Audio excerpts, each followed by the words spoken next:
This is Arsecast Extra. Hello and welcome to another Arsecast Extra, as always, with James from Gunnerblog. James, good morning to you. I don't want to do it, Andrew. I don't want to do it. I've messaged you this morning. I'll do the podcast if it's about Aston Villa 0, Arsenal 1 from 2 weeks ago. Can we talk about that time, all those things, please? The good things, the good times, when the grass was green. Remember the singing. I remember Bernd Leno, how happy he was. Let's just do a podcast about that every week from now until May. Welcome, is that all right? Welcome What do you guys think at home? You're all nodding. I know how you're feeling. I do. I understand. I think everyone listening knows how you're feeling as well. There's a lot to unpack and a lot to get through and a lot of feelings. I'm feeling a lot of feelings. I tell you a funny thing. Go on. So, basically, as you know, this Arsenal, well, like you as well, is kind of intertwined with work at this point. You know, it's all bound together. Yeah. And so sometimes I kind of kid myself that I can compartmentalize it. So after Saturday, I was feeling really disappointed, really deflated. And then I thought, do you know what? I'm just not going to think about Arsenal on Sunday, and I'll just get through my day and have a lovely weekend. And I kid myself that I have that capacity. And then yet inexplicably on Sunday, I'm just inexplicably in a really bad mood. Even though I'm pretending that I'm not thinking about Arsenal. I'm like, well, it can't be Arsenal because I'm not thinking about that. And yet it's still there, bleeding into the edges of my consciousness. Yes. I get it. I know when we were chatting on WhatsApp on Saturday, we made the arrangements, we'll do usual time on Monday. Yeah, great. Listen, enjoy your Sunday. Have a good Sunday. It'll all be fine if you don't think about Arsenal. I tried to do something quite similar myself, and I used wine to sort of alleviate some of the things I was feeling. And now I'm feeling the things again and also feeling pretty shite. On a Monday morning. It's backfired in spectacular fashion, but that's... What you don't remember as well is that at some point late last night, you were talking very intently, probably to your wife, about all the problems with Alexandre Lacazette. Just very drunkenly being like, the thing is, he just doesn't move enough, And you're like, I'm staying off Arsenal today. It's so easy for the central defenders to deal with him because, frankly, if you were a central defender, you'd be fine just to go, you do what you want, like I said, I'll stand around here. That kind of thing. It's possible those kind of conversations happen. Although I play did on Mondays, I think. Then we at least get our weekends. That's we can ask. Yeah, and look, it's not a good weekend because other bad things happened as well, but we won't dwell on those. Where do we start with this? You were there, you were working, you were at the game. Yeah. And I thought what Mikel Arteta said afterwards was quite interesting about, he's stressed the connection between the fans and the players and the team and getting an atmosphere inside the Emirates, which I think for the most part he's done really well, or it has been done well throughout this season, right? But he talked about we generated a cold atmosphere, and I think he was referring obviously to how the team played. Like if you come out of the blocks quickly and you have a couple of shots in the opening 5 minutes, everyone's a bit fired up. But it felt strangely flat. Maybe that was entirely to do with the kind of performance that it was and I think the expectation that there was going to be a reaction to what happened against Crystal Palace, and there didn't seem to be that kind of reaction, or there wasn't. But early on, it was quite evident that there wasn't. So, just curious as to your thoughts on how it all started and that cold atmosphere that he mentions. Yeah, he mentioned it early in his press conference, and I went back and asked him about it. You'll notice, by the way, journalists in press conferences do a thing where they go, yeah, I actually asked him about that, and I've started doing that now. I'm going to be doing a lot of that. So listen out for that over the coming months. You'll see it in tweets. I'll do it on the podcast. Yeah, I actually asked him about that. I was talking to Mikel Arteta on Saturday, and I ran it past him. He told me this. No, but I did ask him because I thought it was interesting, and I didn't quite know what he meant. And he said, we created it. The fans were here and they were exceptional. And you can see the moment when we gave them something, what we tried, but we played a game where you could not see the purpose or the intention of what the team was trying to do. And what can they do? Meaning the fans, nothing. We have to give them something, and we didn't give them anything in the first half, and this is down to us. I mean, pretty clear, I guess. I have to be honest, I think there was anxiety. I think there was anxiety in the ground after everything that had happened against Palace. I think about the injuries, probably about the starting lineup, and I think there was anxiety among the players too. And, you know, Brighton on paper was the perfect opponent. 7 games without a win, 6 consecutive defeats before a draw with Norwich, I think I'm right in saying. That's the worst opponent for Arsenal to have. You should know this by now. This is the worst. Well, I'd rather play a team that's won their last 10 games than play a team that's lost 8 in a row. I've got some bad news to you about Southampton's last game. Don't tell me. But, that's why I said on paper, on grass, very, very different. And sure. Brighton had nothing to lose. And Arsenal looked like a team who suddenly realised they have so much to lose. And I think that did play into the atmosphere from all sides. But I do like, at least, that the manager... I remember previous managers being a bit like, the crowd have got to meet us halfway. And I like it when a manager's like, no, the team have got to do it. Yeah. The team have got to give you something to cheer. And they didn't do it. And that's accurate. They didn't in that first half. No, they didn't. They didn't. So we have to... I think you're right to say that team selection played a part in that, because not only... Well, I mean, if Arsenal had just posted the team lineup, right? People might have said, ooh, you know what? Could be Xhaka at left back. But they posted the team lineup and said, it's Xhaka at left back. And everyone was a bit like... Oh, did they? Was that actually in the tweet? That was it. I'm almost positive that was in the tweet. Let me just have a look here. I don't think it was. I might be wrong, but I think it was in that list. It was in that order that suggested that. Was it like that? I'm going to check now. Hang on. Let's have a look here.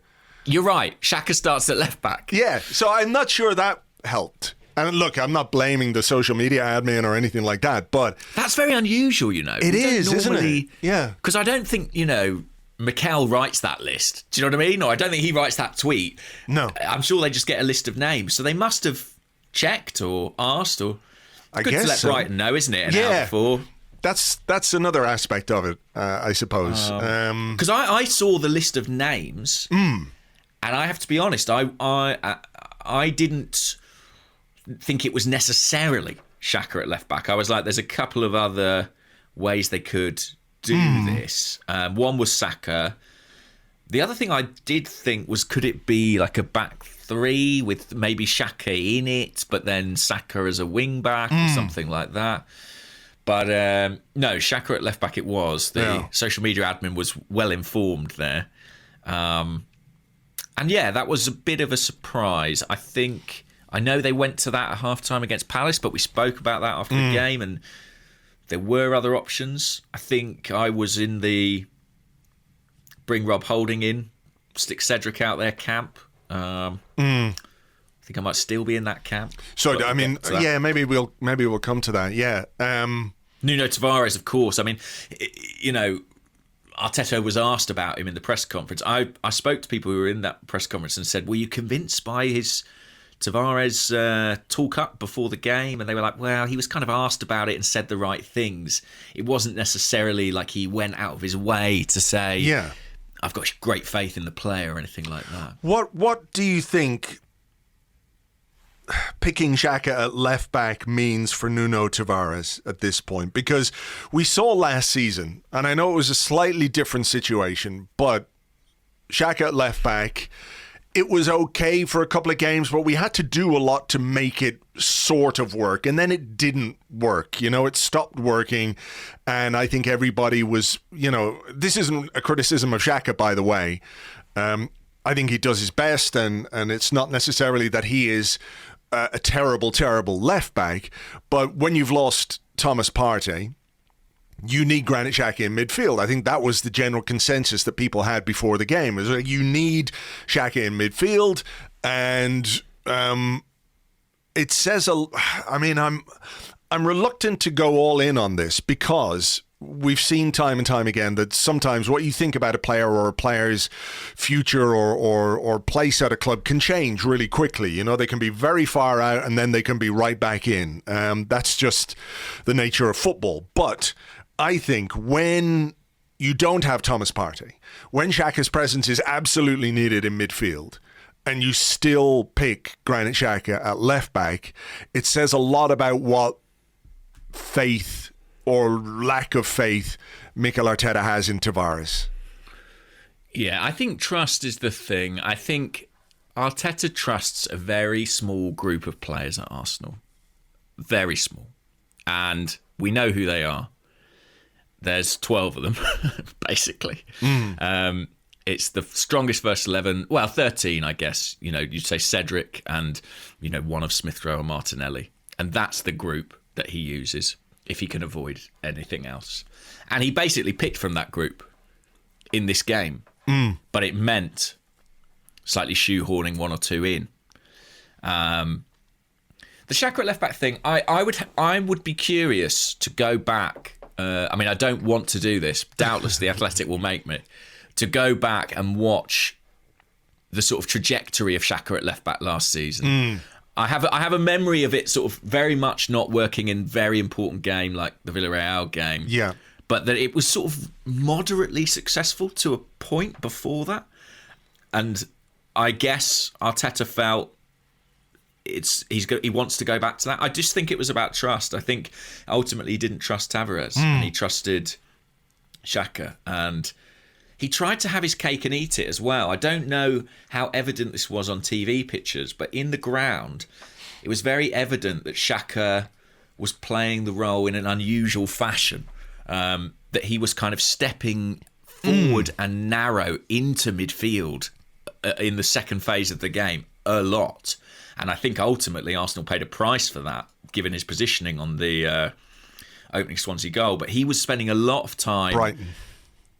Brighton. Yes, all the bogey Swansea, teams all bleed those, into one. Yeah. Graham Potter teams, but he was spending a lot of time in the middle of the pitch, and it was almost like, he's ostensibly playing at left back, but we're going to ask him to help out in midfield when he can, and it just didn't really work at all. It didn't work. It left the team way too imbalanced and without any real control in central midfield, which I think, you know, played a part in obviously the goal that we conceded, but just the overall lack of performance in that first half.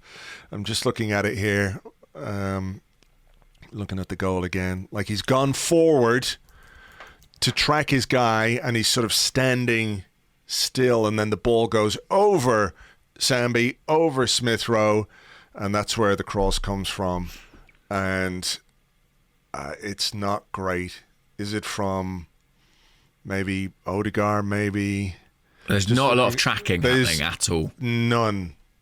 There is none. There's 3 Brighton players I seem to recall on the edge of the box. Yeah, Cedric gets drawn in. I mean, he has to go with the runners there, and Saka and Odegaard are not really doing enough to get back in. Whether they would have got there or not, I don't know, but I think you need to see a bit more effort in those situations from those players because, penalty spot, tidy finish... that guy's face. Ugh. But, I mean, should we be... Oh, okay, right. Okay. Hang on. Yep. That's lucky. Yeah. But should we be surprised if the defensive instincts of Martin Odegaard or Emile Smith Rowe in those kind of central midfield areas aren't what we'd hoped for? I mean, these roles were, particularly in Odegaard's case, a bit unfamiliar for them. He was playing deeper, definitely. And to be honest, that's the thing about the Xhaka at left-back thing. It's not that Xhaka was diabolical as a left-back in the first half. I do think his positioning, which was clearly instructed by Arteta, gave us some issues. But for me, it was the domino effect of that. It was the knock-on through the team. And I thought particularly Martin Odegaard, taking his pressing, his creativity out of our attacking play, putting him so much deeper, you know, creating a distance between him and Saka, which has been... the key partnership in everything good we've done since Christmas. It was a kind of knock-on effect. And Brighton got the lead, but it was 28 minutes on the clock at that point, and we had not threatened at all, really, as far as I can remember. No, I don't think so. Was there maybe one Martinelli run that ended with a corner? Had Gabriel had that header? I think he had a header from a corner, perhaps. I can't. It was a Saka cross, free kick from deep. Yeah, they played it short and he lifted it to the far post. Not sure if this was before or after the Brighton goal, but yeah, he headed it into the near side netting. Do you remember? Yes. It was quite a good chance, actually, if he could have got sort of round the ball a bit more. He's usually quite good. It was just before the goal, actually.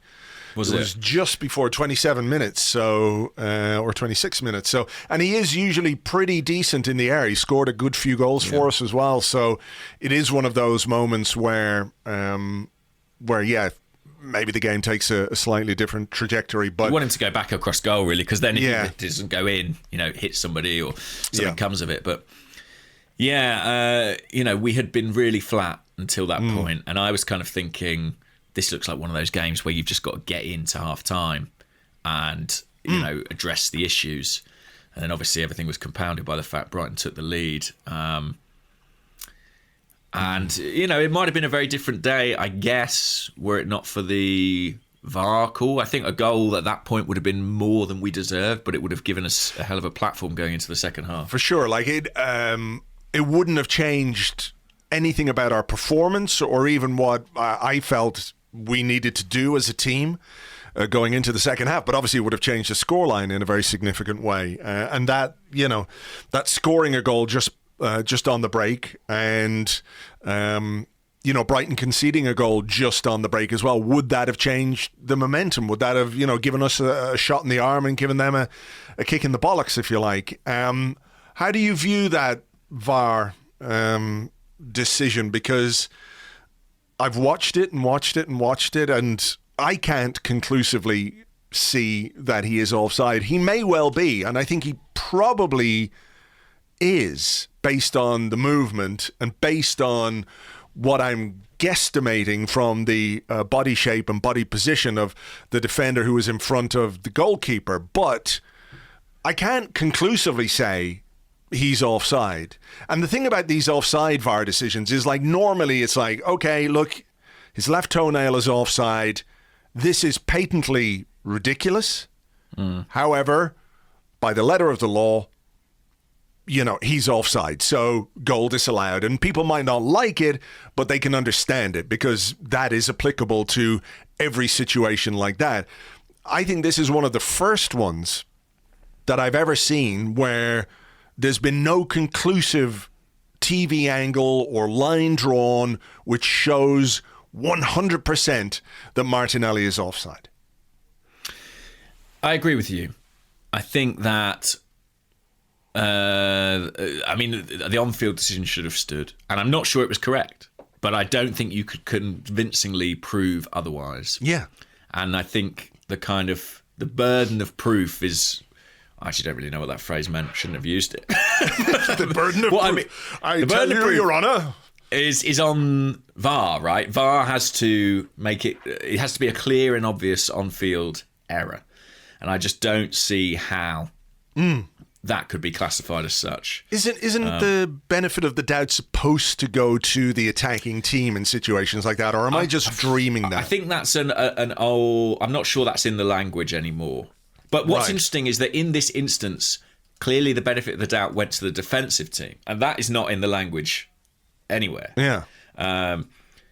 It's almost like they're like, we better disallow this because it might have been offside. Yeah. And that's very much not what either offside or VAR are for. I'm with you. I think he might have been off, but no one can prove it to me. Yeah, exactly.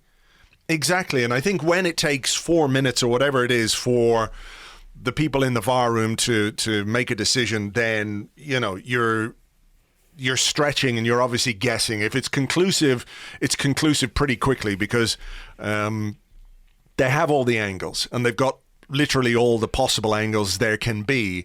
And if after 4 minutes they're still umming and awing over what's going on, then I don't know, you're just guessing. And I feel like, and this isn't to excuse anything about what we did on Saturday, but it just feels to me like that's we're the only team that gets that decision to go against us.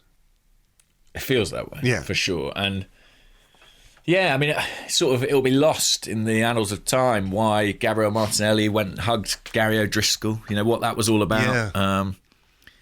I don't know. That's a big moment. You know, Yeah. Nothing to excuse the performance or anything like it, but sometimes you need a bit of luck to get you out of a rut, and that might have been Arsenal's. And yeah, they didn't get it. No, they didn't. And the second half wasn't a great deal better, was it? I know Xhaka moved back into midfield, and we had this strange sort of Martinelli at left back, but not really at left back. How was that lining up in the stadium when you were looking at it? When, you know, out of possession, what way were we lining up? Was Xhaka dropping back in at left back, or you know, how really. exactly? I mean, we're used to Arteta teams lining up slightly differently in different phases of the game, but I think in both the first half and the second half that went to a bit of an extreme against Brighton. You know, Xhaka's role was adapting dramatically all the time. If I had to generalise, and it wasn't easy to interpret from where I was sat, I would say it looked like a back three with Cedric playing narrow with White and Gabriel, and then Martinelli and Saka as kind of wing backs, essentially. Yeah.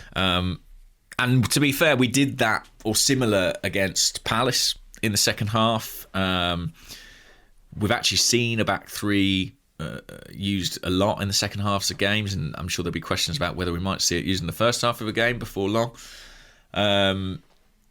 So he did change it. I mean, at half time, I think 3 players were warming up out on the pitch, and it was Nuno, Pepe and Nketiah, I believe I'm right in saying. And there was some chat of like, is one of these guys going to come on?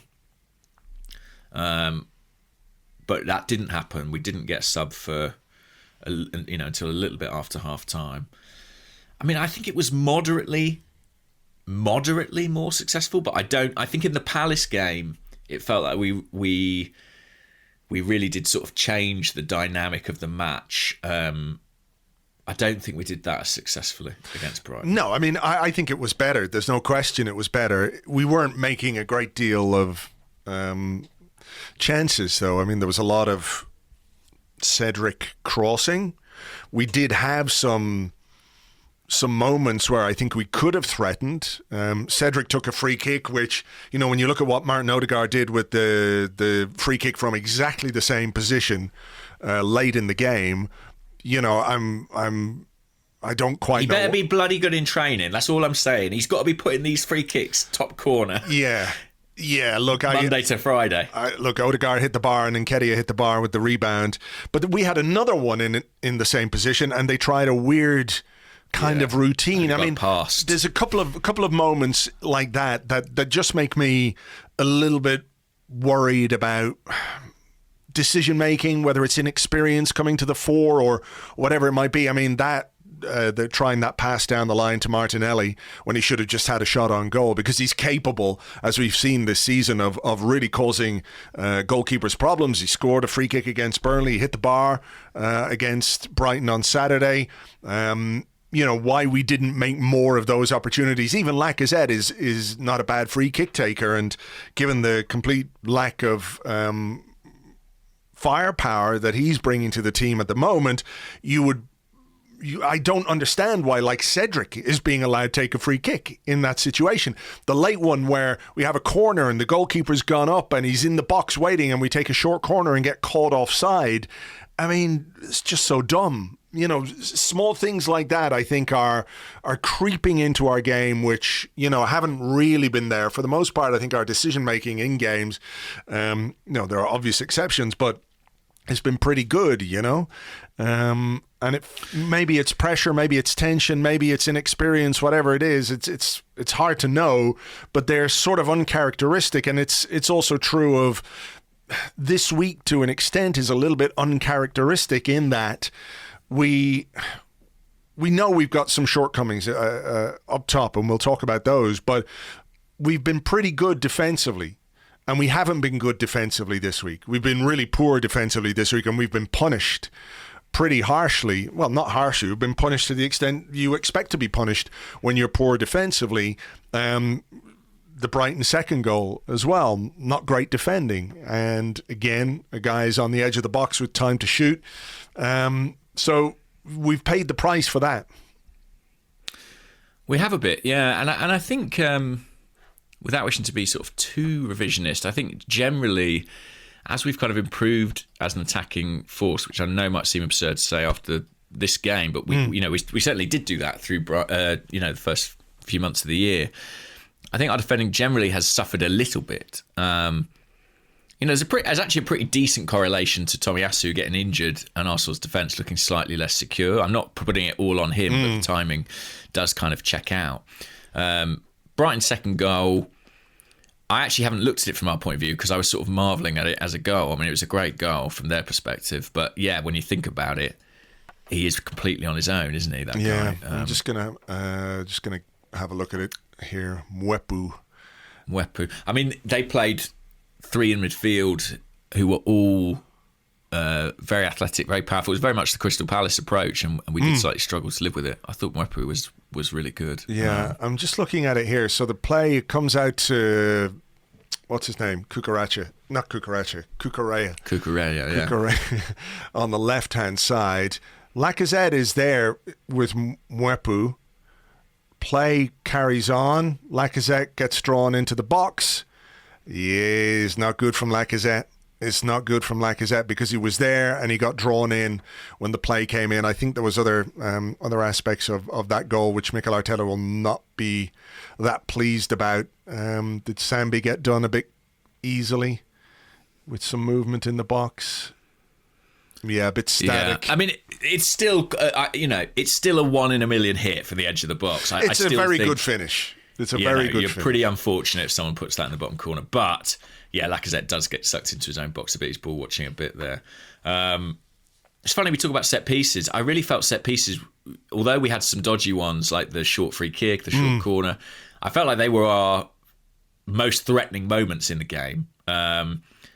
We talked about that Gabriel header in the first half, but in the second half, it honestly felt like if we were going to get a goal, it's probably going to be from a corner. I actually think Brighton struggled a little bit on that front, and Sanchez is a good goalkeeper, but he doesn't come off his line much, and that looked like where we might sort of scrabble something, but it didn't happen in the end. I mean, what did you think about the substitutions? I think Eddie Nketiah was the first man on, wasn't he? Yeah, he came on for Smith Rowe. I think Smith Rowe, I mean, is he injured? He doesn't look 100%. I think he had a poor game, and he wasn't alone, obviously, but I don't think it's his best position either, to be honest with you. No, I mean, that's maybe we've got a question about that in the second half of the show, so we'll talk about that. But yeah, Nketiah for Smith Rowe, and then what was the other one? It was Pepe for. Who did Pepe come on for? Martinelli, maybe. Yeah, which was surprising to me, but I think he picked up a knock or he was cramping. At one point, one of the Brighton players was helping him out with the old, cramp leg thing where you hold your leg up. Really? Yeah. So maybe he had an injury because I was sort of astonished that Lacazette stayed on the pitch. But if Martinelli was injured, that might go some way to explaining it. I mean, Eddie looked quite sharp. He had a very good header from a Cedric cross, which keeper made a really good save from. And this was just after the goal, the Odegaard free kick, which I mentioned, which he then knocked off the bar. Shades of Everton a little bit, I guess. Those are supposed to be like his bread and butter kind of thing, but was his second game in a row he's hit the bar. And then Martin Odegaard scores a goal, and there's a bit of mayhem in the last 6 or 7 minutes of injury time and all that kind of stuff. The Nketiah header I mentioned, but too little too late, really. Yes, it was interesting, when Odegaard got that goal. I mean, he was a lot of frustration came out of him in that celebration, and it was like the stadium kind of came to life. That cold atmosphere that Arteta spoke about and that we spoke about at the start just evaporated, and it was replaced by a sense of urgency and belief, both from the stands and on the pitch. But in truth, I don't think that 5 minutes or so was really representative of the game. I think had we somehow nicked something. I mean, it would have been very valuable to us, a point, given the position we were in, but it would not have been a reflection of our performance. And it was a very concerning display all round. We looked like a team who had lost a good deal of confidence, I think. And of course, we can't see into their heads. We don't know. But it felt like the injuries, as well as the Crystal Palace result, have impacted the group. That's what it looked like to me. I think they looked short of belief. Yeah, maybe. I mean, I can understand them missing Thomas Partey. I can understand them missing Kieran Tierney. But I do think in situations like this, I get, like you say, we can't see inside Mikel Arteta's head, but I guarantee you all week his brain was whirring overtime, thinking about what he was going to do without Tierney in particular, in light of the Tavares display against Crystal Palace. I just think maybe sometimes he looks to strengthen the area in which we are weakest at the expense of keeping us strong where we could be as strong as we could possibly be, and then maybe doing things to offset, that area of weakness, if you like. And we spoke maybe before the game about, well, look, if you bring Sambi in for Partey, which was the obvious change, you sit Xhaka in midfield, he is deeper, he can support Nuno, he's got that experience, he can help talk him through the game a little bit, etc., etc. That seemed like common sense, but again, we don't know what they think of Nuno's level or his own confidence level or whatever it might be. But clearly, to imbalance the team in that way, and I know we're coming back to this, it really does say something about what they think of Nuno Tavares and his ability to contribute the way they would like a player to contribute in a home game. Saturday afternoon, sun is shining, it's against Brighton, on paper. Exactly. If you can't use him in that game, I just don't know what that says about his potential inclusion in any of the other games, because now we've made a small squad even smaller. If we've rendered him, I don't mean rendered him, but if they don't feel like they can use Deemed him, exactly. Yeah, it's like not only have we lost Partey and Tierney, we've also lost Tavares in essence. Yeah, true, potentially. I mean, the rehabilitation job grows with every time he's overlooked.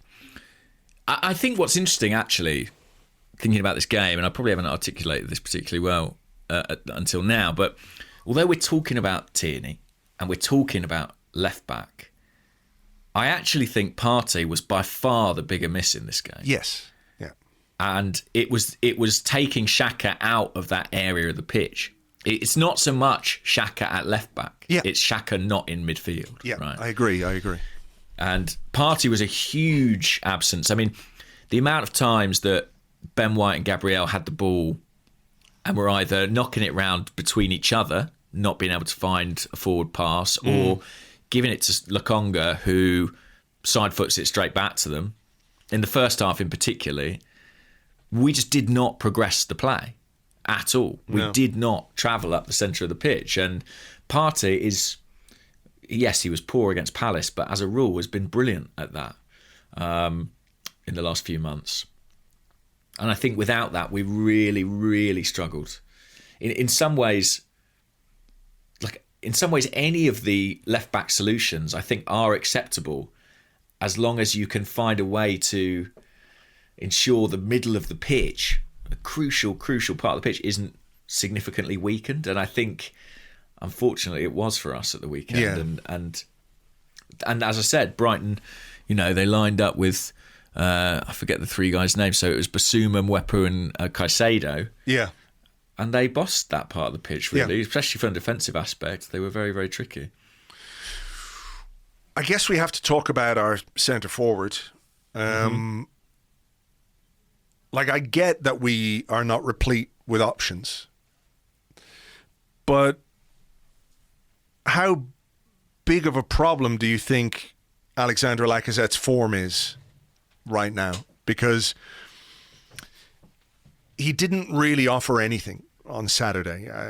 This is a guy whose so-called strength of late has been his ability to drop in and link up play and bring others into play. And he attempted 8 passes. And I think in part that is because we didn't have control in midfield in the first half in particular. For sure, yeah. So I acknowledge that we weren't getting the ball forward. And you mentioned Ben White and Gabriel, the amount of times they stood there, arms out or rolling the ball under their own feet, looking for some movement ahead of them. It wasn't good enough from a lot of players. But I do think the Lacazette thing is at a real tipping point now, because for me, it was always a worry. And I know I'm not alone in this, and I'm sure you're the same. The firepower was always my biggest concern about getting into the top 4. Like, I don't know how you do it without somebody banging in, a good number of goals for you, right? And Arteta can talk about it being a collective issue, which it is. Of course, you want everybody to contribute and score goals and create chances and all that kind of thing. But the job of a centre forward is to score goals. That is literally why you're in the team. And Lacazette doesn't take shots. He doesn't score goals. I mean, is this the kind of performance where even if Arteta has faith in him, if he trusts him, if he views him as a senior player, he's got the captain's armband, all that kind of stuff, is this the one where you have to say, okay, we've got to do something different now because it's not working with Lacazette up front? Like we're at a point in our season where something has to change to get us back to where we hope we could possibly get to. Like, we've had a very, very damaging week, a really, really damaging week on the pitch in terms of results and things that have happened elsewhere. And our top 4 hopes, such as they were, now look quite distant unless we can really pull something out of the hat. So does he have to bite the bullet with Lacazette and say, look, as hard as you're trying, it's not working. We've got to go a different direction? I'm not sure he will do that, but I think it's something he should certainly be considering very, very seriously. I mean, I've said this many times, but I think if there was an alternative that he deemed that he trusted, coming back to that key word of trust, I think we'd be seeing it. And I think the fact that we're not tells us as much about what other players are doing at this stage than what Lacazette is doing. Because in the last couple of games, he's done almost nothing. I think that the part of the problem is that we have, to a certain extent, been found out. In that, one thing we've done very well recently is build through the centre of the pitch. And that connection, Palace broke it by attacking those central spaces really well, pressing with Conor Gallagher and other things like that. And it's been broken further by the absence of Thomas Partey. And I think that connection, Partey, Odegaard, Lacazette in the middle of the pitch, when you look at when we've played well in the last few months, has been key. And I feel like the rest of the league have basically cottoned on to that. And we're struggling now. And Lacazette, I'm not saying at all Lacazette is blameless in this, but when a team plays badly, I don't think any position suffers quite like the centre forward in terms of access to ball, actually being able to get into the game. Now, could he do more? Yes, absolutely. And I'm not saying this guy's the perfect solution, but a player who's been linked with Arsenal's Dominic Calvert-Lewin. I saw a bit of Everton's game with United. He didn't play especially well. He didn't get a lot of service, but wow, he ran those channels and he gave, United centre-halves a difficult afternoon by virtue of his physicality. And Lacazette isn't really capable of that. So I think we are suffering in that part of the pitch. I just don't know what solution Arteta will take credibly enough to change it. But is there an argument to be made that, even if it's an imperfect option, even just Eddie Nketiah gives you a bit more in terms of his movement, his pace, his variety. I'm not saying I would do it myself. I mean, I feel like Arteta needs to take maybe a bit of a leap of faith. His well-laid plans and all that kind of stuff aren't coming to fruition right now. We've been found out, as you say.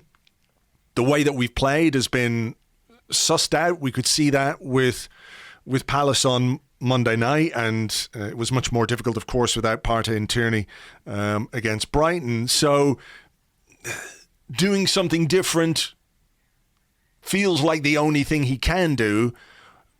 And at least if you try it, I don't know if you get people back on side or people, go, oh, well, okay, at least he tried. But I think they would prefer to see something different than just repeating this same thing with Lacazette, where like the weight of evidence is very much against Lacazette sparking into life and banging in a load of goals between now and the end of the season. So on that basis, you've got to do something else.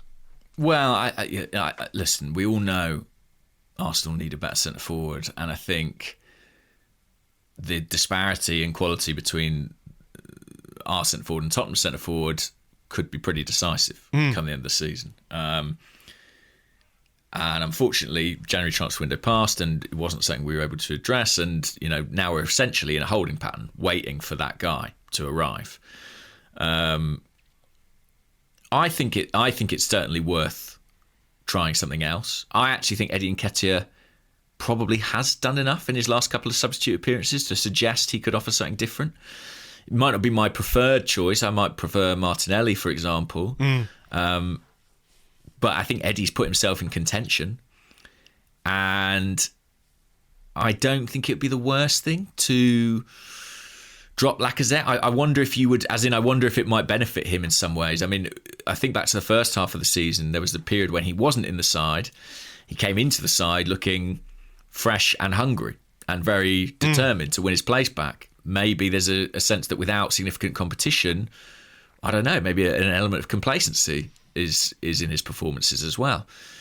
Again, we can't be sure of that, but it's not the worst idea to experiment with that. Yeah. So but if you're asking me what do I think will happen, I think Lacazette will start against Southampton. I'm really confident about that. Really confident, but I don't think he will. I don't think he will. Okay. I don't know how you can put in those kind of performances and expect to keep your place, regardless of how senior you are or how much the manager trusts you. If you remove the element of performance from selection, if you remove form from selection, you're never going to get enough from the players on the pitch. The one thing that gives me some hope, if that's the right word, that he might change it, is the amount that he was talking to Lacazette in the game. It was a constant dialogue, and he was calling him over so many times to the substitutes bench, giving him instructions, I think evidently about movement. We've already got one slow guy at left back. We don't need another one. That's what he was saying. And maybe out of that frustration, a change will come. I mean, he was asked very directly about it after the game. James Benge, I think, put the shots on target record to him. And Arteta was pretty emphatic. He said, look, I'm not happy. I'm not happy when we don't score goals. I'm not happy when we don't play well. For me, it's just about if he trusts the alternatives. And if Arteta doesn't trust somebody, he doesn't pick them. And I'm just not convinced he does. But I guess we'll find out. I don't know. I feel like, sometimes even if you aren't 100% sure, you end up backed into a kind of corner where you have to make those kind of decisions. And I think a week where you've lost 2 games against Crystal Palace and against Brighton is in some ways that, where if you do the same thing in the next game and you don't get the result, you're on a hiding to nothing. At least if you try something, then, people will say, look, he tried to address the issue. The issue is obvious. We needed to do something about it. And, maybe it works out. But what I would say about this manager is, and I think it's one of people's frustrations with him, I don't think he's given to abandoning his ideas easily. You know what I mean? Like, I'm not sure he has tended to stick with things, I think, in certain cases longer than people would like. So that's just my hunch, but we'll see. I mean, it'd be fascinating to find out. If Eddie Nketiah was selected next Saturday, well, he would know what a massive opportunity it was for him, and I would be intrigued to see it at this point. Yeah, me too. I mean, I also think the absence of Tierney, the absence of Partey, the issue at left back, which is something that he has to think about, might well precipitate change as well. That maybe he doesn't want to. Yeah, maybe he doesn't want to necessarily change things as much, but he doesn't really have a great deal of choice because he's got to find ways of offsetting the absences and the problems that we have. So yeah, and simply put, I mean, Eddie has come a lot closer to scoring a goal in the last couple of games than Lacazette has. I mean, if you think about hit the bar for 30 yards at Palace, hit the bar in this game, had a header really brilliantly saved. It's a brilliant header as well. I mean, I have to say, it's a fantastic header because he's sort of He's been a bit unlucky, to be fair. A little bit, yeah. I wonder how we'd be talking about it if that 30-yard shot against Palace goes in off the bar, or if that header flies into the top. I don't think it'd be a debate. Yeah. Do you know what I mean? So there's inches in that. So maybe it is a more obvious decision than I'm making it out to be. Yeah. Well, look, I think we've got quite a few questions on what we might do and how we might change things. So we might keep those for part two, unless there's anything else that you want to touch on in this particular game. No, Spurs didn't play this weekend, did they? So I don't want to talk about that. Yeah. No, nothing really. The only thing I'd say is that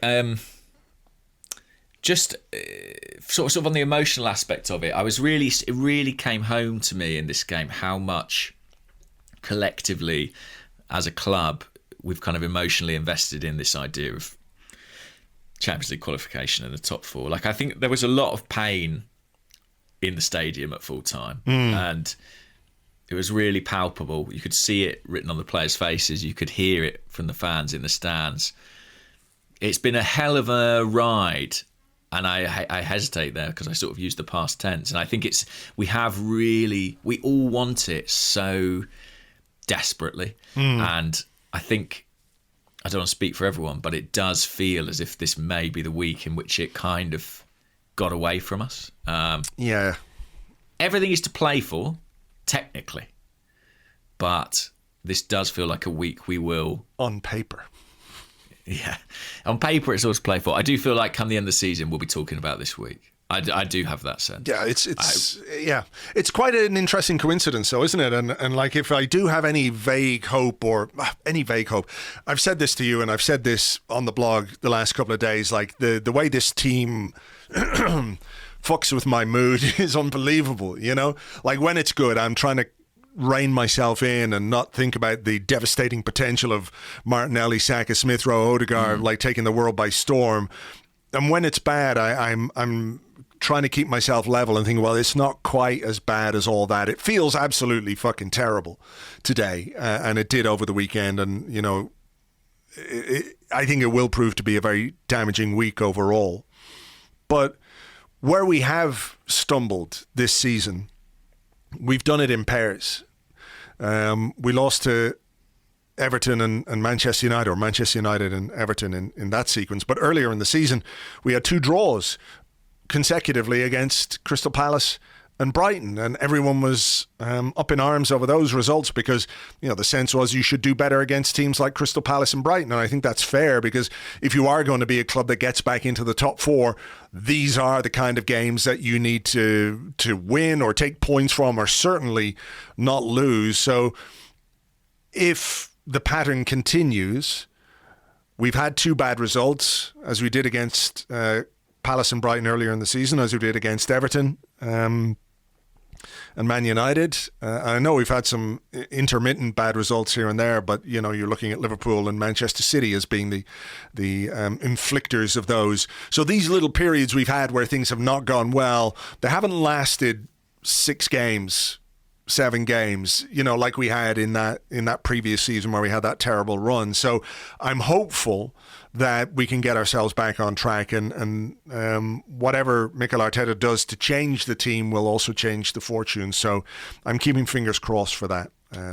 There's my Me too, yeah. very I slightly think glass half full outlook on things. No, I think there is a bit of a pattern as well of like setbacks.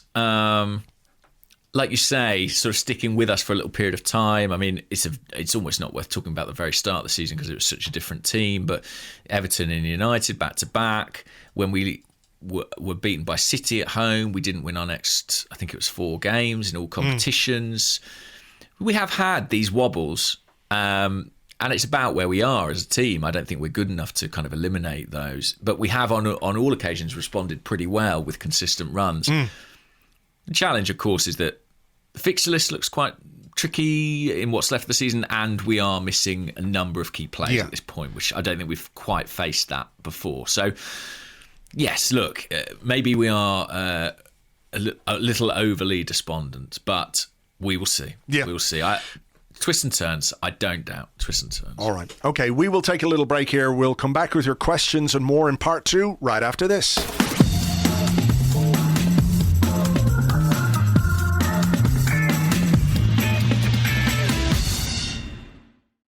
Welcome back to the Arsecast Extra. This is part 2 of the show where we answer questions that you sent to us on Twitter at Gunnerblog and at Arseblog, and also on the Arseblog Discord chat server, which you get access to if you are an Arseblog member on Patreon. And from the Discord, I will start, James, if you don't mind.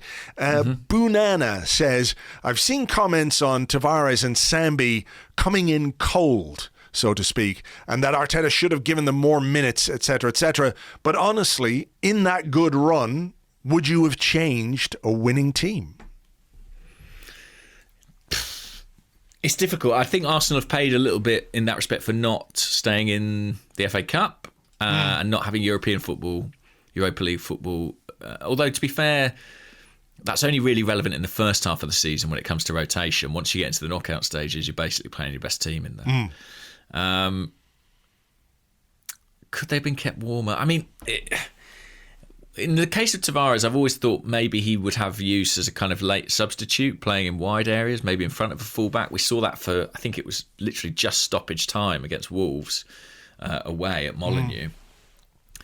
But no, other than that, I mean, I guess you wouldn't necessarily bring him on, during a game. I get that. I get that. And also, you've got to remember that in his case... we were coming off a very troubling performance, right, against Forest. So it's a tricky one. Lokonga, I'm a little bit surprised he's not been used more, but then Partey and Xhaka basically play 90 minutes if they're available. Yeah. What do you think about that? I've heard the argument, and I get the argument. I see it more as a defence of the players' performances than I do as an indictment of the manager, to be frank. I think that's fair, yeah, because... if you've got Europa League, if you've got FA Cup, you can give these guys minutes. But Lokonga in particular, he is the de facto Partey replacement. Partey has been fantastic for us in 2022 since the turn of the year. He had that little brief spell away at AFCON and the suspension, of course, when he came back. But, for the most part, he's been absolutely brilliant. Maybe people will say, well, you could take him off in games and give him a bit of rest. But what we haven't really had are the kind of score lines where at 70 minutes you go, you know what? I'll give this guy a run out. I can take off one of my best players, protect him, and I can give this young guy some confidence-boosting minutes. Great point, yeah. A lot of them we've been hanging on, and we've needed those experienced players, and we've needed to maintain, I guess, a level of cohesion in terms of team selection. Like if the team out there is doing well and defending pretty well, you don't change it until you get to the final few minutes when it's Rob Holding time.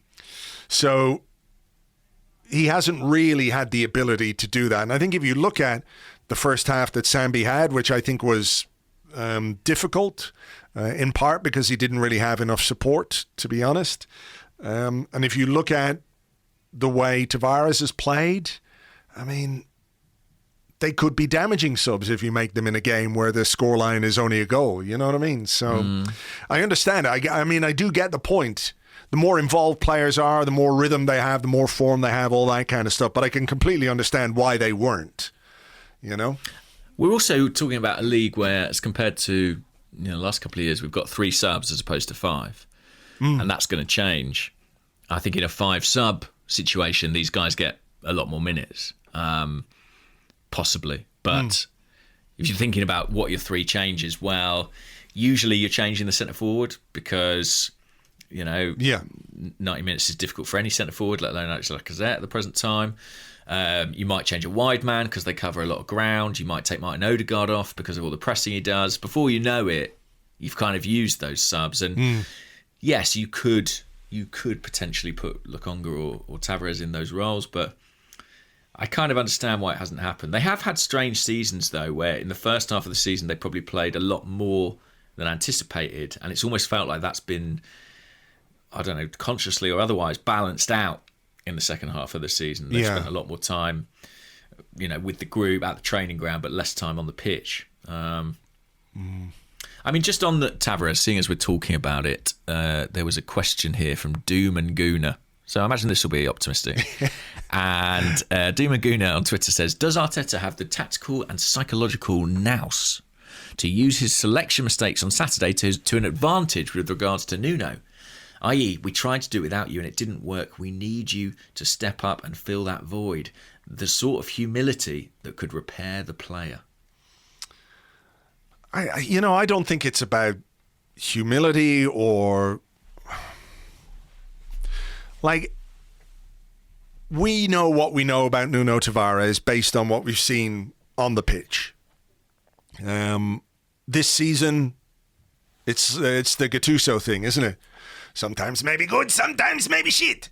It's a little bit like that with Nuno, where he's had some really good moments, but he's also had some very, very difficult ones as well. And I know nobody really wants to hear it or likes to hear it, but managers' decisions, not just Mikel Arteta, are based on a lot more than what they do in 90 minutes or whenever they get a chance to play. There's training, their application, what level they see from that player in training. And I'm not suggesting at all that Nuno is anything other than professional and trying his best and working hard, as every player should do, every pro should. But it's hard not to think that the reluctance or the lack of trust or the lack of faith in him is based on more than what we're seeing, and that their informed decision in that sense is playing a part here. I mean, I just don't think we can afford to be down another player, which is why I'm sort of interested in the idea of doing something different with the formation. So I had a question there where I think maybe you could get Tavares in if you wanted. I mean, what do you think on that? Like, from Doom and Gunnar, what's your opinion on that? Like, if Mikel Arteta turned around and said to Nuno, right, you're starting away at Southampton on Saturday, I believe in you again, even though I didn't believe in you on Saturday, so much so that I picked Granit Xhaka, even though I really, really needed Granit Xhaka in midfield. I still picked him at left back because, I don't really trust you. But now I trust you. So go out there and do your thing. I don't think it quite works like that. I think Nuno is a really tricky player to analyse because I think we've seen some real extremes from him this season.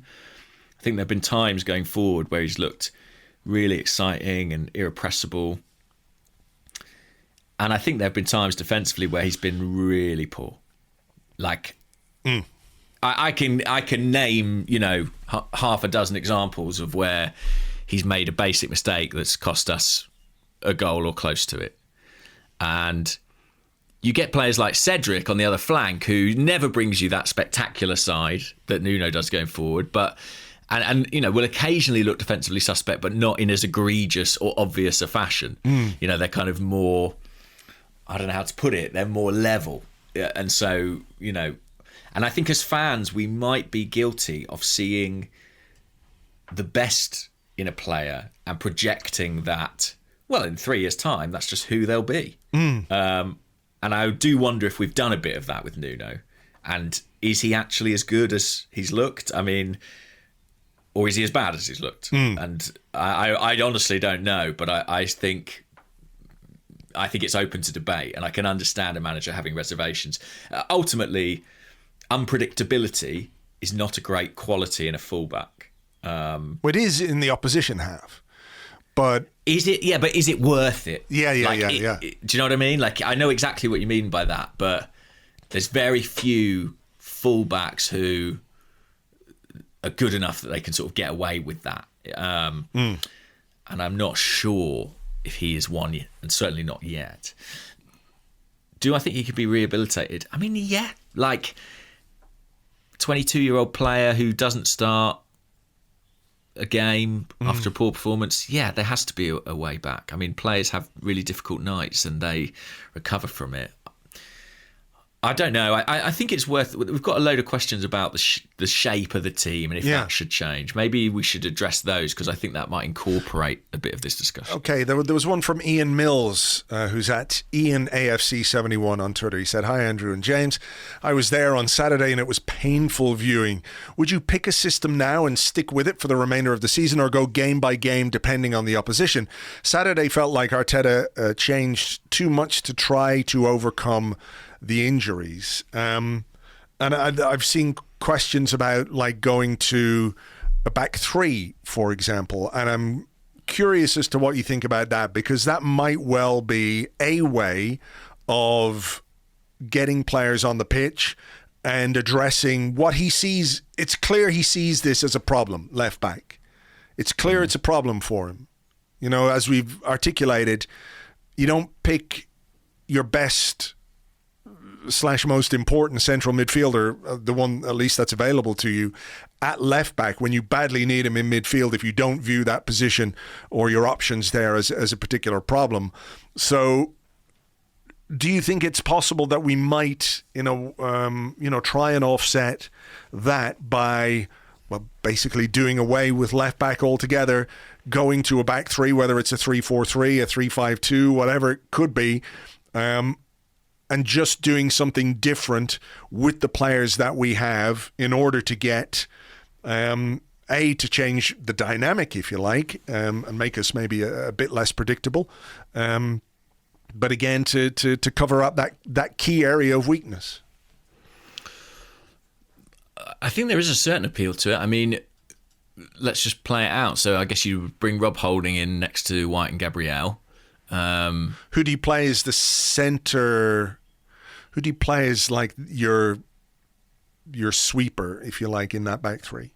I think I don't know. I think you've got a few options. I mean, when Holding has come on in games, he's tended to play in the centre. Yeah. Whether or not they would do that from the start, I don't know. But you'd imagine it'd be Gabriel on the left-hand side. You'd think, but you can put Holding out there. He's played there. But I imagine it would be Gabriel on the left-hand side, especially if you weren't operating with a sort of conventional left-back. I think you'd want someone who was really comfortable in that channel. Yeah, the left footer, yeah. Yeah, I think it'd be Holding in the middle, to be honest, and then White to the right-hand side. I imagine you'd go Cedric right wing-back. You could go Tavares as left wing-back. You could go Saka as well, You could go Saka as well, which I think might hold even more appeal to Arteta. Then I guess you would go Xhaka and Lokonga, and then three ahead of that. So, I don't know, Odegaard, Martinelli and Smith Rowe, potentially. Yeah. On paper. I like the sound of it. I think that the question will be, does Arteta sort of deem that a regressive step to go to a third centre-half? I'm not sure it matters at this point of the season. I think it's just about churning out results however you can at this stage, isn't it? I think we're at that point, yeah. We're at that point based on what's happened in the last week. I think it's changed whatever pure football ideals you have, they need sometimes to be compromised to get results. And more experienced managers than Mikel Arteta have done that in the past. Arsene Wenger, do you remember one season, did we win a load of games 1-0 or 2-1 or something? It might have been the season when we lost the North London derby, and I think Thomas Vermaelen made a big mistake for a goal, and he just brought in Per Mertesacker alongside Lauren Koscielny. He might have changed the goalkeeper as well. I can't recall. Maybe Fabianski came in. Not sure. But we won a lot of games 1-0 and 2-1. And that, it wasn't good for the heart or the stomach, but it was effective. And I just wonder if that might be the focus now. It's like, okay, let's put what we want to do to one side. Like when things were good, right? When we were winning games, we were all talking about like how transformational it would be for this Arsenal team to have a good striker, and how much, let's say, a more mobile, agile player in that Granit Xhaka role where he was playing as kind of the left 8, what that would bring to the team. We were seeing the potential of what we could become, but we don't have Xhaka in that role now, and we don't have a centre forward of any kind of description. So I feel like we've got to just try and make ourselves a little less predictable. I think that's been an issue maybe in the last couple of weeks as well, where teams know pretty much what we're going to do and how we're going to try and do it. So finding a way around that, as well as trying to address some of the positional problems that we have, could well facilitate or could well bring about a change of formation. Yeah, I mean, the only thing, I think that kind of 3 at the back idea has some merit. The only thing I wonder is, like, do you need to go that far? If you just put Xhaka next to Lokonga at the base of midfield, would that give you enough stability to play somebody like a Tavares or like a Saka in the left back role? I mean, that is an option as well. I mean, I personally, I can understand complete reluctance to use Bukayo Saka at left back, because we need goals, and he scores goals, and he's our leading goal scorer, joint leading goal scorer. So it seems reductive to move him to left back, but I just wonder if the lack of faith in Nuno is such that you may not have any choice if you want to stick with a back 4, and you can bring Nicolas Pepe in, or you can play, front 3 of, Pepe, Martinelli, Smith Rowe. Yeah, I mean, Pepe's a kind of wild card possibility, isn't he? I do wonder if, having switched to a back 3-ish kind of system in the last couple of games, that might be where this is going. I do wonder about that. And we speak about Arteta's trust in players. I think Rob Holding is one of those that he does trust, maybe more so than some of the alternatives he could bring into the starting 11. So perhaps that will, and we know he's not averse to the formation. He's used it plenty of times in the past. So I do wonder, Southampton away, could we see that? There's a question here about Emile Smith Rowe from Phil Costa, who said Smith Rowe struggled again as the interior on Saturday. Personally, I don't think he's suited or ready for that role at this stage in his development, although he could be in future. Arteta seems to view it differently. What's your guys' take?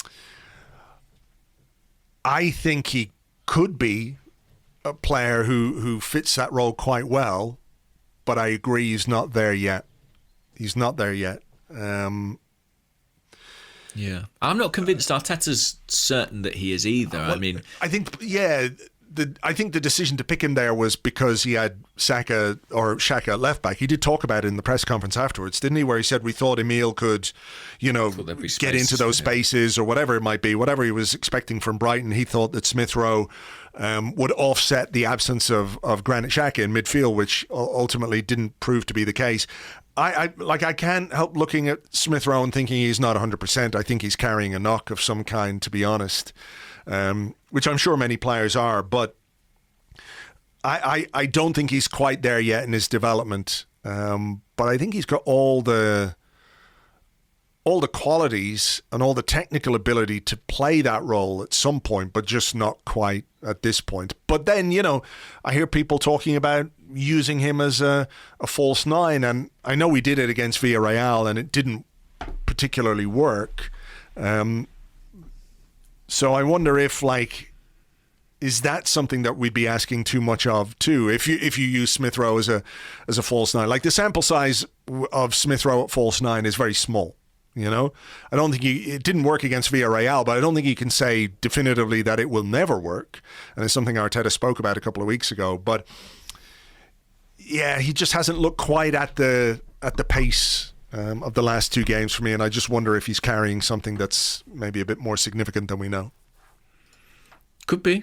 I don't know. But yeah, I think he was picked in that position because of other absentees. I agree, he is better in the wide areas for now, and I think one of his real strengths is his off the ball movement, and I think often on the interior we don't see as much of that, his ability to kind of run diagonally inside people and beyond people. I think he's really, really good in that respect. Yeah. It was interesting. I mean, that's one of the things we haven't said, but it was one of the rare occasions on Saturday of seeing Martinelli, Odegaard, Smith Rowe and Saka in the same starting 11. Yeah, I mean, that was ostensibly an exciting prospect. On paper. Yeah. No, I mean, I have to say, when I saw Xhaka at left back, I was like, oh, I don't like that. For various reasons, I don't like it. But I was pleased to see those four in the team, because it felt like, well, okay, he's accepted that Xhaka at left back is not the ideal, but we're going to try and offset that with four exciting attacking players. And that aspect of it, played well, that's what we'd all be talking about, no doubt. Yeah. There's an interesting thing. I had a conversation, The Athletic, they ring me up before the game and they're like, so what are you thinking? What are you thinking you might do? And I was like, well, obviously Xhaka at left back could be a thing, but if Arsenal play well, everyone's going to be talking about the Fab Four. Needless to say, I did not write that piece. No. I mean, you have these ideas about these dreams and aspirations, what could possibly happen and how good it could be. But over to you if you've got one. Okay, here is one from Pete, who's on Twitter at PeteHines8.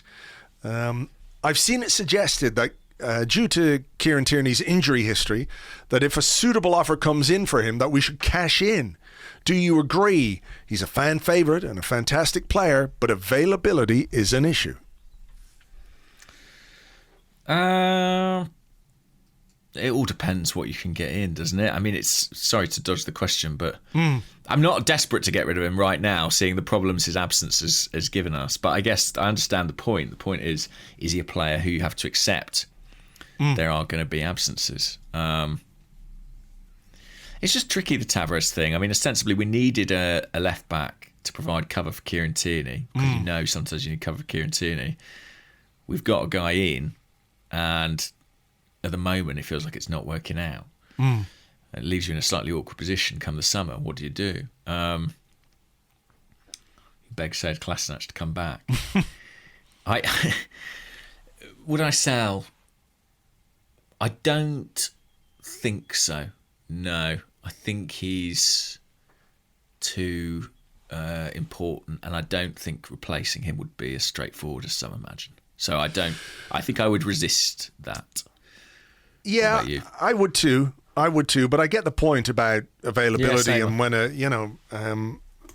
player is absent, if you don't have the depth to cover him, then it becomes a problem. And we're seeing that in midfield as well, where at the moment there's obviously a very big gulf in quality and experience between Thomas Partey and Sambi, and that's not being critical of him, but this is a squad depth issue, and they tried to address it at least in the summer with Tavares, but it hasn't worked out as well as we would like. Otherwise, Tavares would be playing when Tierney is absent. Yeah, it's just one of those tricky ones where if every season a player has a significant injury, and I think he has had either a significant or untimely injury in every season that he's been here, then you kind of have to start factoring that into how you build your squad, right? Because if you think about Granit Xhaka, like Mikel Arteta doesn't have much to worry about in terms of his availability, because he's a fairly... There it is, guys. There's the jinx. There it is. Clip that up. But you know what I mean? No, I know. He's like in whatever 5-6 seasons, he's had one injury of any significance, and that's something that as a manager, I guess you factor into your thinking and your planning when you're looking at your squad. But if a guy is injury prone, or if he's a little bit brittle, or if, you know, a kick here and a kick there can put him out for 10 weeks at a time, then like you'd be mad not to start thinking about it. I mean, we had this in the past, didn't we, with people like Aaron Ramsey, same discussion, Aaron Ramsey, Jack Wilshere. Yeah. The talent is there, but can you really rely on them to be fit for the whole season? And unfortunately, I really like Kieran Tierney. I think he's a great player too. Unfortunately, that's kind of the direction we're going in with him, where you can't be certain that he's going to be available at key moments when you absolutely need him. And I'm not blaming him or anything like that. That's just the way it goes sometimes with a player. So I wouldn't sell him, but I think I would be looking a lot harder at a left back in the summer than I thought we might need to. And whether that's game over for Nuno, I don't quite know, but you need to be able, in a situation like the one we faced this week, when your backup left back is not available, you need to have sufficient faith in or when your main left back is not available, you need to have sufficient faith in the backup in order to play him. Because otherwise you just, you end up with stuff like, that display against Brighton, which was informed, not completely the fault of Xhaka at left back, or as we said earlier, Xhaka not being in midfield, you know. Here's Ali Syed on Twitter, Ali Sweden, asking the big question. In the event we finish outside the top 4, say 5th, is the season a failure? Oh, is it a failure?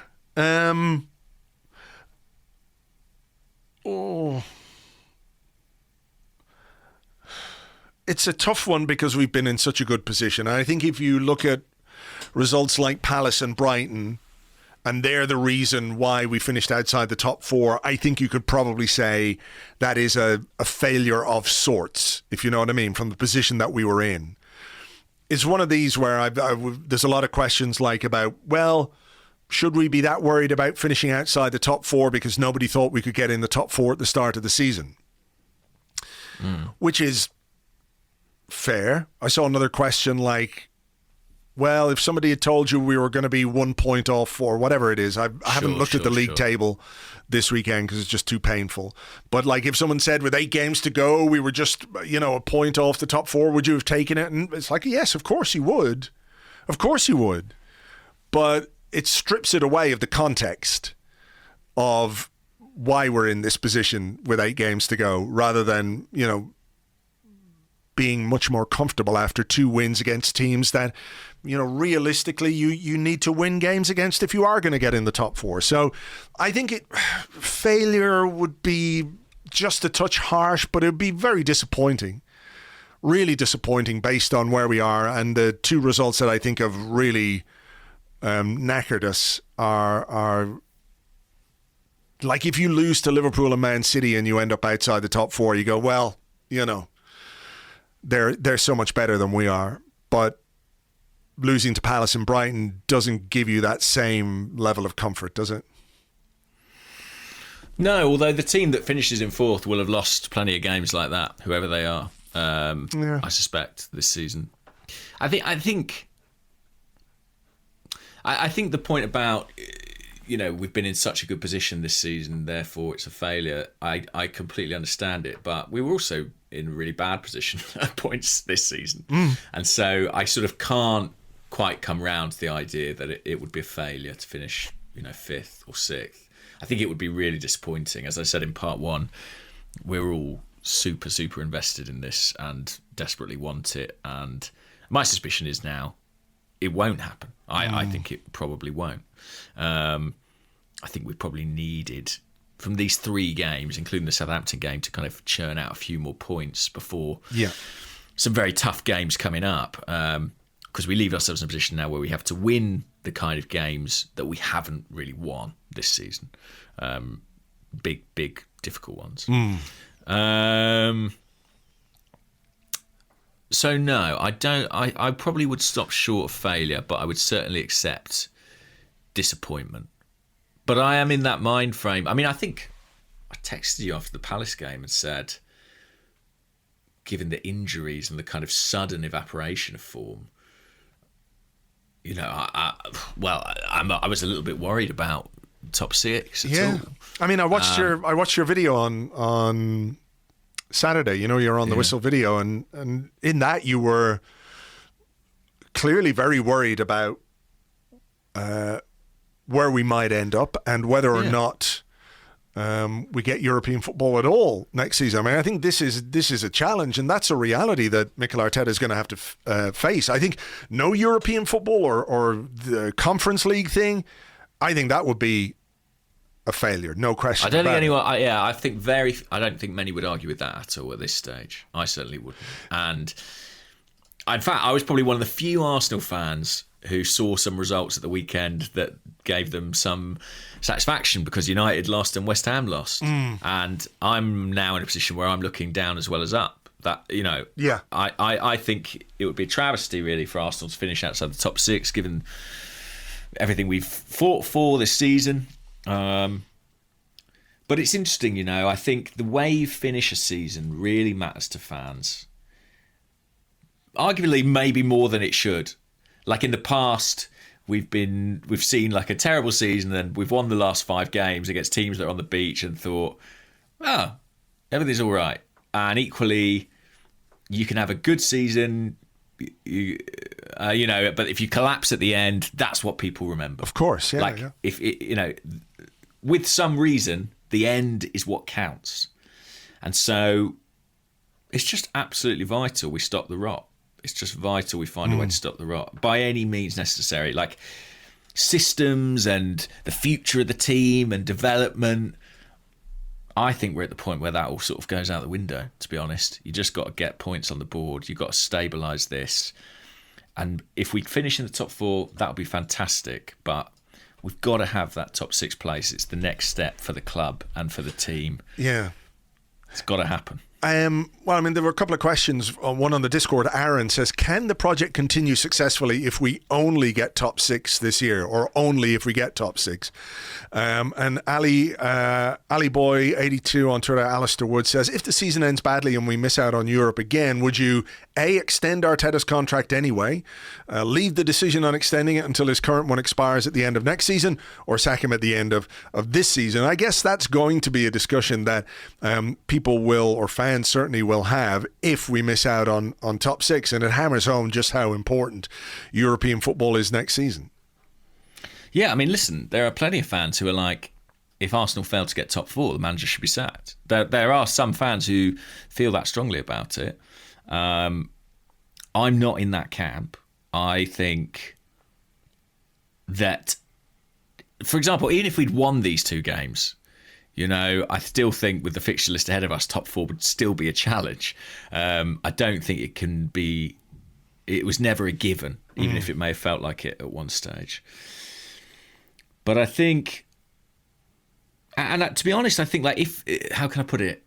If we'd completely bombed in the first half of the season, like if that opening run had extended, but the manager had stayed in his job, and then he turned it round at Christmas and pulled us up, and we'd finished like 7th or 8th. In a funny way, I think you can survive that better. This is what I'm saying about the end of the season mattering. I know you can survive that better than being in the contention for top 4 and falling away at the last minute. That sense of bottling it or you know, underwhelming at the finish lives with people in a far stronger way. Yeah. So if we were to tumble out of the top 6, which I'm worried about, but I don't think it's a probability at this stage, you know. But I think I'm worried about it. Then yeah, I think you would certainly have to think very, very carefully about what you did about the manager, and certainly about a new contract. But I think, you know, we're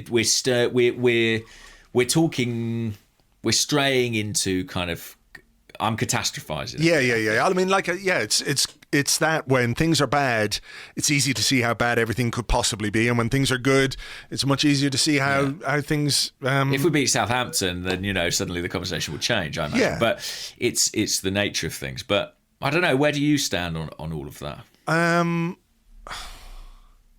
mean, I think we need European football next season to maintain the trajectory and faith in whatever this plan is and this project. And we all know that there are pieces missing, significant pieces in this team that are missing and need to be improved. So that's got to happen with either Mikel Arteta or somebody else anyway. I guess it's just about how this season ends. And I don't feel like going down the if we lose all our games, what should happen? I think we all kind of know what will happen if we lose all our games. Ritualistically sacrifices Nuno Tavares on the pitch. Yeah, should he go to jail for murder? Yes, he should. Yeah, it's that. But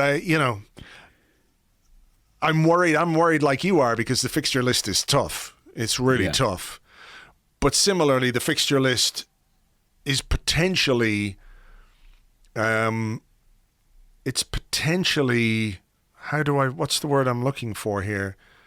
Like if you win some of those games, it could be really significant for your chances of finishing top four, And I know they're really difficult, but then every game is if you go to Tottenham and win, everything changes. Yeah. Having already beaten Chelsea and Manchester United.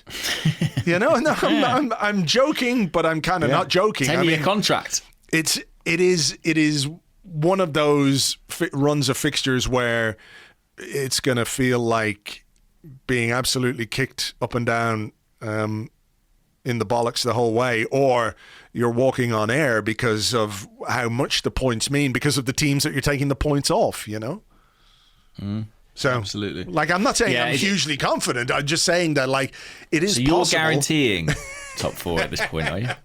Yeah. Absolutely. Why not? The Predictatrons are a mess already, aren't they? I know. Yeah. I already deleted the spreadsheet. So.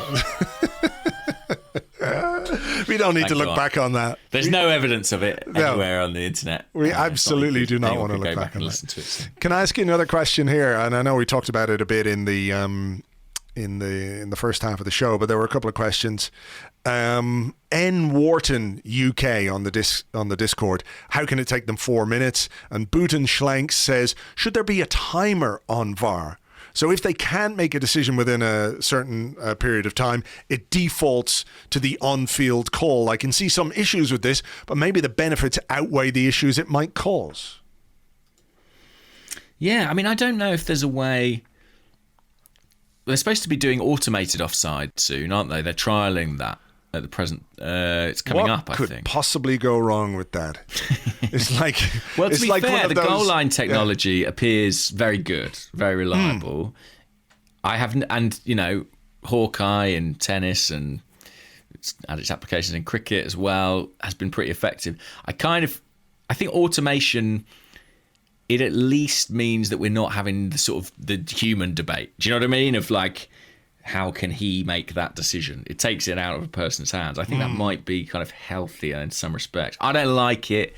I don't like VAR. I liked it as it was with the wrong decisions. I know it sounds crazy, but that's what I preferred. But, we are where we are now. I think time limit's interesting. I mean, to be honest, whether or not there's a time limit, the common sense thing should have stood on Saturday, which was we don't know. We can't prove this. But maybe a time limit is necessary to make that clear. I mean, 4 minutes is absurd, right? I mean, the thing about it is it's 4 minutes and they still didn't come to a conclusion and they ruined the best thing about a game of football, which is a goal being scored. When you scored, of course, not when the opposition scored. Ruin the opposition's goals as much as you like, as far as I'm concerned. But, that moment in the stadium where you've scored a goal and you've celebrated and then all of a sudden you're standing around and you're wondering and you're worrying, and 4 minutes later they can't come to a definitive conclusion, so they just disallow the goal. What's the point of that? Beyond any doubt, VAR has damaged the goal celebration for a supporter. Yeah. you sense it in a ground. The looks over towards the referee, towards the touchline. Immediate, yeah. It's all there. Like there's a hesitancy about that, which is so utterly tragic, in my opinion. But there you go. I guess there's just too much money at stake for them to incur that element of risk. But yeah, time limit. Yeah, why not? Why not? I mean, put some pressure on the fuckers. I say, give them 60 seconds, and if they can't work it out, play the countdown clock. Yeah, make it a bit like make it like Squid Game, where if they don't get it in 60 seconds, you kill them. Just kill them. I mean, I do think transparency is an issue. Like, we might all be a bit more relaxed about that decision if we had heard the workings out. You know what I mean? Yeah. But the reason they don't want to share the workings out is because half the time they're making it up. Yeah. Yeah. I don't know. But I do think that is the next step for us to be able to hear the dialogue at least. So we understand how they've arrived at that decision. Yeah. Because on Saturday, I've got no clue. No, me neither. I'm sure there'll be a Twitter thread today from Dale Johnson about triangulation that will explain it all away. But I'm not having it. The shadow of Martinelli compared to the shadow of Cucaracha. Yeah. And it didn't work. It didn't work out. I liked this question, by the way. Go on. Mark G on the Discord. A lot has been made of the fans finding a connection with the club recently. 2 bad losses, and that seems to be falling apart. Are the fans experiencing a temporary dip in form, or do you think they were just having a purple patch over the last few months? I like that, yeah. What do you think? You were there? Do the fans need to up their game? Is that what it is? Yeah, I mean, we've got a lot of younger fans in the Emirates Stadium this season. A lot of people have spoken about that, but with that comes inconsistency, These young fans can't run on the pitch and just, Xhaka, get into midfield, you fucking idiot. What are you doing? You don't play there. Don't mind the manager. You just get into midfield and spray some passes. Exactly. That's good. It's nicely worded. Let me ask you this one. We'll have one final one before we go, because I saw a lot of debate about this over the weekend as well. Aidan Kabudi says, and he's at Aidan Kabudi, he says, this weekend there's been a lot of debate about the Liverpool versus Man City rivalry versus Arsenal versus Man City rivalry. Where do you guys stand? Personally, I like this Liverpool City because of quality football. Arsenal United never produced this quality. I wonder how old that fan is, because I don't know. I'm not sure that's fair. I'm not sure that's accurate. I think football was different in the 90s and 2000s, but they were good teams, really good teams. I mean, set aside the Invincibles, like that United 1999 team, for example, was an absolutely brilliant team, and Arsenal pushed them all the way in the league and the FA Cup. Yeah. I know that, football has evolved and coaching has evolved and the athleticism is different, and it's comparing apples and oranges. But those were really good teams. And also, there was it depends what you're into, I think. Like, for me, the drama of that rivalry, it's difficult because I'm biased, I'm an Arsenal fan, but the drama, the enmity that existed, it's lovely seeing Klopp and Guardiola have a little hug at the end, but I'd far rather see Ferguson and Wenger sort of stare at each other with hatred in their eyes. Yeah. I mean, it's much more compelling dramatically when there is that kind of animosity. So, yeah. And I'm an Arsenal fan. So for me, the Arsenal United was just a brilliant rivalry in its own right. And I wouldn't say that this current one is better. I mean, I think City and Liverpool are 2 brilliant teams, no doubt about it. And I think what was slightly mischaracterised over the weekend, I think Jamie Carragher tweeted about, the 2 best teams in the world, this is the best rivalry, blah, blah, blah. But, when Arsenal and United were at their pomp with their rivalry, there were great teams across Europe. You know what I mean? Barcelona, Real Madrid. The level was more level. It was much more level. That's exactly the point. And now I think it's fair to say Liverpool and Man City are the 2 best teams in the world because, Real Madrid are having problems, even if they can be quite spectacular. Barcelona in a rebuilding phase. Bayern Munich, maybe not quite what they once were, but likely to win the Bundesliga because that's just what they do. The Italian clubs, not what they were. But, when Arsenal and United were doing it, there were other great teams out there in Europe. But I think it's wrong, completely wrong, to dismiss the quality of the football that was on display in those games between Arsenal and Manchester United. It was phenomenal at times. They were brilliant football matches with brilliant players. And I think when people think about modern football, like, would this team fare well in the modern game? Would they be able to cope with the intensity of modern football? Just look at the quality of the players across those teams, And I've no doubt that if you have like a time machine right now and you bring back players like Patrick Vieira, Roy Keane, Dennis Bergkamp, Thierry Henry, that they wouldn't be able to perform at a high level in this era is just nonsense. Of course they would. The talent and the ability and their footballing, they were off the charts. So maybe football was a bit more physical back then. Maybe you could get away with a bit more of the physical aspect of the game, but it doesn't diminish the quality of the football for me. I think they were brilliant teams, brilliant rivalry, and like you say, it had that bit of edge to it, which maybe Liverpool and Man City doesn't have, simply because of the way the managers are. Maybe that's just a different part of it as well. But yeah. The stylistic differences. The other thing is, I just can't get excited about anything. Like, I find Manchester City, talk about cold atmospheres. Yeah. They just leave me very cold. Same. It's sterile. It's brilliantly sterile for me, anyway. Yeah, and so I can't muster the same sort of enthusiasm. I watched the game, don't get me wrong, and I was full of admiration for the technical level of the players, the intensity. But yeah, it doesn't stir me in the same way. But it's difficult for me to separate my own allegiances from it as well. I mean, I do feel like if he wanted to, Jurgen Klopp could devour Pep Guardiola with basically one bite. Maybe that's something we'll see. If that happened, then I will reassess the rivalries. I think that's fair. We'll leave it up to Jurgen Klopp to show us what he can do in that regard, as well as his ability. He's got the as teeth a footballer. for it. He definitely does. I feel like he could just, the way a snake can detach its jaw, I feel like he could just go and then just swallow a Pep in one bite-sized bite, a little tapas of Pep Guardiola for Jurgen Klopp. All right. Well, look, I think we better leave it there. Are you feeling okay? We got through it, I think. Feeling all right now? Yeah, okay. Yeah, I'm all right. All right. Well, I hope you guys Are listening... you all right, though, Andrew? Yeah, I think so. I probably need coffee and something to eat. And then I think I'll feel better, and we can look ahead to the weekend. This feels like it's more about your hangover than about the football. Yeah, to be honest. a little bit. Anyway, look, I'm looking forward to Lacazette at left back against Southampton, as I'm sure all of you are. Thank you as ever for being here. I hope you enjoyed the show, and we will catch you on the next one. Bye.